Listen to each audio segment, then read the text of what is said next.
You can still tap strafe on controller without losing aim assist even after configs were patched in Season 20. This config is made entirely through Steam, meaning you don't need any bannable third-party software to use it. The config works with any controller on any controller layout, and you can use it right now for free. Stick around to the end to learn how to install it, how to use it, and how to rebind it to your own layout. And if this video is useful to you, please subscribe. We're only 200 subs away from 1K. Anyways, with that said, enjoy the video. Alright, first things first, what you want to do is go to your Steam, go to your library homepage, find Apex Legends, and then hit the controller icon at the right hand side of the screen. If you don't see this, you don't have your controller plugged in. You just want to hit this, click Enable Steam Input, and then close the window. Then, you can download configlink.txt by going to our Discord server, and then going to the hashtag free Tapstrafe CFG channel, and then going to the pinned messages, and clicking config download right here. Once you've done that, you can open up configlink.zip, drag the txt file to your desktop, and then double click it. You should see that you get this little Steam link right here. What you want to do is copy that, open up any browser, and then paste it into the browser bar, and then hit enter. Press open Steam, and you should see this window pop up. You can just hit apply layout in the bottom right. Once you've done this, you're ready to configure everything in Apex itself. Alright, now once you're in Apex, what you want to do is hit escape, go to settings, mouse and keyboard, and then hit restore defaults at the bottom of the screen. Click yes, and then scroll down to your binds and find the alternative bind for jump. It should be under the key 2 column. So right here you can see, you want to just click that, and then hit L. Once you've done that, you can go ahead and go back to your game, and hold down your X button if you're on a PlayStation controller, or your A button if you're on an Xbox controller, and you should see that you just start automatically jumping like this.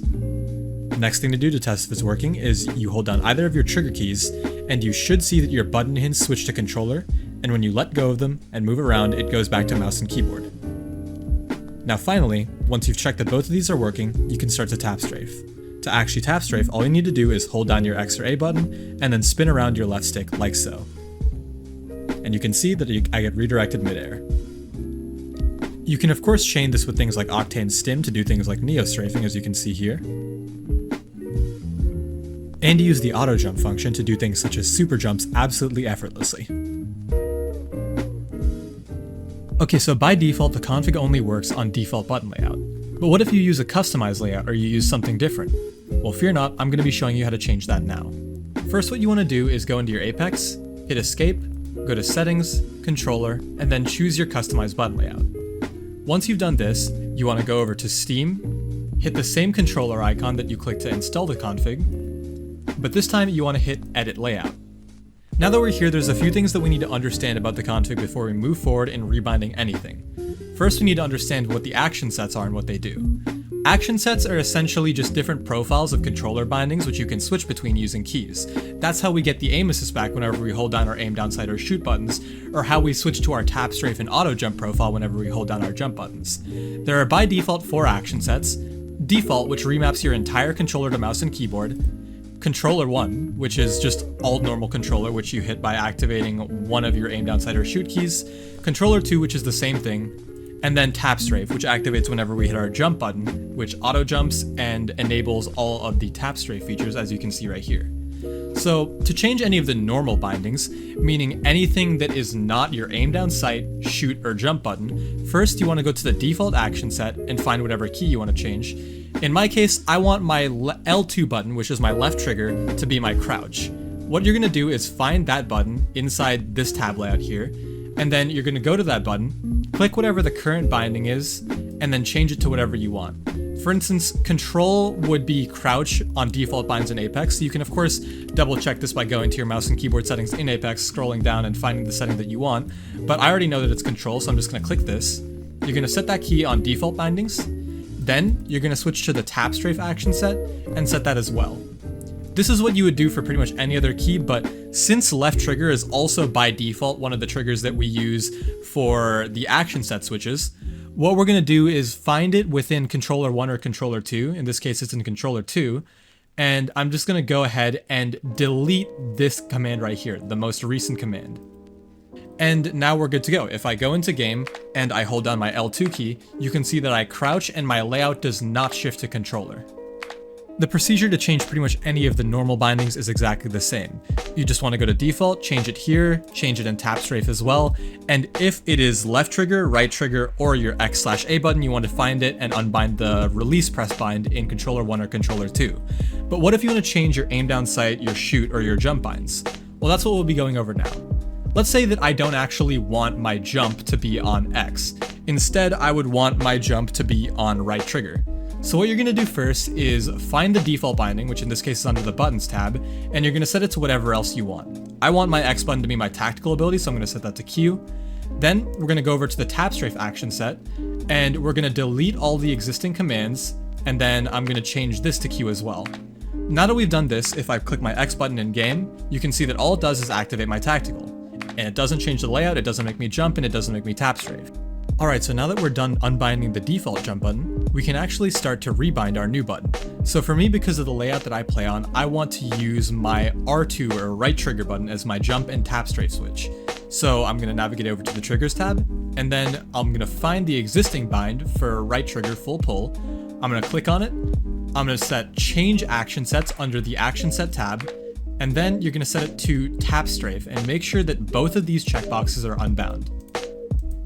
Once we've done that, we want to click on the settings wheel for this, click settings, and make sure that interruptible is turned off. Then, we want to go over to the Tapstrafe action set and start setting the binds there. First, you want to click the existing bind, go to the keyboard tab, and hit L. Then, you want to click the settings wheel, click settings, hold to repeat turbo, and then drag the repeat rate all the way down, and once again make sure that it's not interruptible.